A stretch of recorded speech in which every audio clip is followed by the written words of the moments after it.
Hey crafty friends, Christina here with you from Close to My Heart. We are going to be doing the February mystery project. So all of the kits have been mailed out. This is a special thank you that I do for making a purchase with me. And so the mystery is you don't know what it's going to be. So this month we are doing a card. I wanted to focus in on our storybook card making set with the dies. I particularly loved this die that creates this fun background here where it kind of has the stitching on there and then like little sparkles on it just to make it kind of a magical appearance.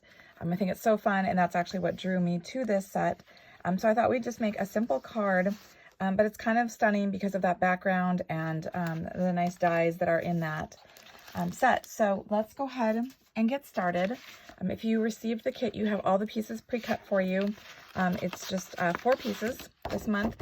You got your card base. You're just going to go ahead and fold that in half on that score line.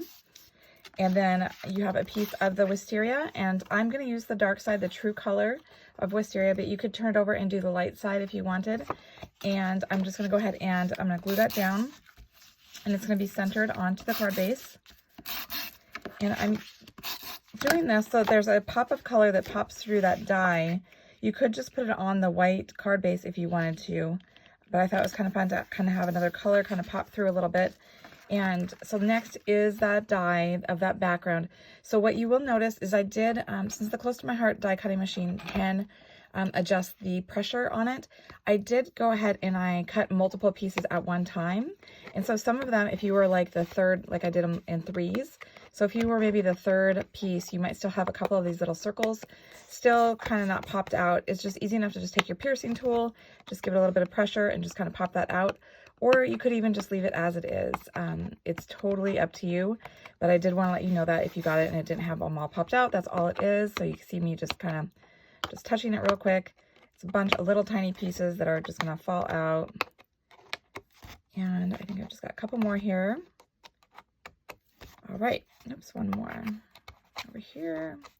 They kind of sneak up on you. You kind of think you got them all, and then you notice there's a few more. So, all right. So I think that's good. Move these little pieces out of the way. And then I'm just going to go ahead and put some adhesive on the back here so that I can glue that down. And this is actually our new Seabrook color. It's a really pretty blue color. I thought that it added a nice kind of like blue sky kind of feel to it. So I'm gluing that down. And then you have a piece, a die cut of the castle, and this is in the pewter, and I stamped it in the charcoal, so it's just a little bit darker. And I like this stamp because it's got nice little details. If you look at it, you've got like these shadow effects here, and it's just got some of the bricks and everything. So I feel like it's a really well detailed stamp image.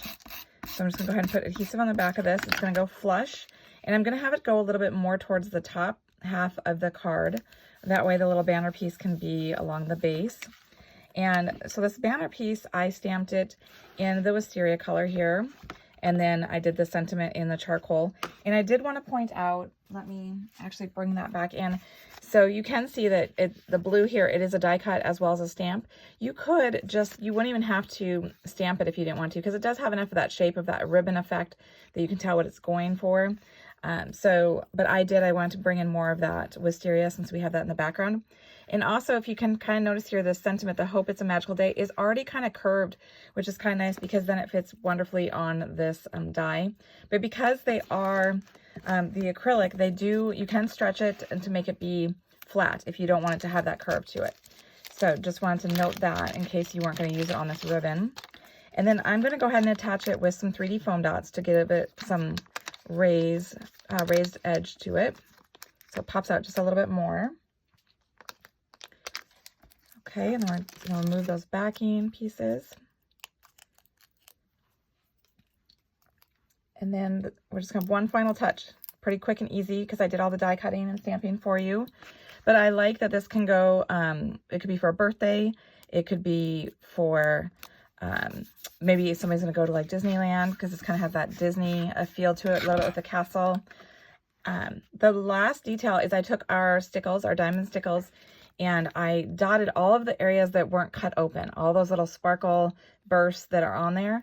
And you'll notice, I'm not sure how well that'll show through here in the video, but it is raised quite a bit because I went ahead and I put one coat on, and then I let it dry, and then I went back and I put a second coat. So that way it would really raise up, because when you put these stickles on, they will lower a little bit, they will flatten a little bit, but by adding an additional coat, if you've never thought to do that before, you do keep that raised edge to it. Okay, so that's all I am doing. Let's finish this up real quick. And you'll notice that I do have a couple of my holes that I thought I had popped out are not popped out, but that's okay because you have all of the little starburst sparkle things too that are not popped open. So I'm going to move this to the side so I don't bump that. But so here is the completed project. I hope that you enjoy it. And if you didn't receive a kit, this is easy enough to do on your own. Again, it was with the Storybook card making set here. So it has the 4 dies that here are in the blue, and I used the 3 of the 4. We didn't use the little cloud in this one, but that would certainly be cute as well. So I hope you've enjoyed it, and until next time, stay crafty.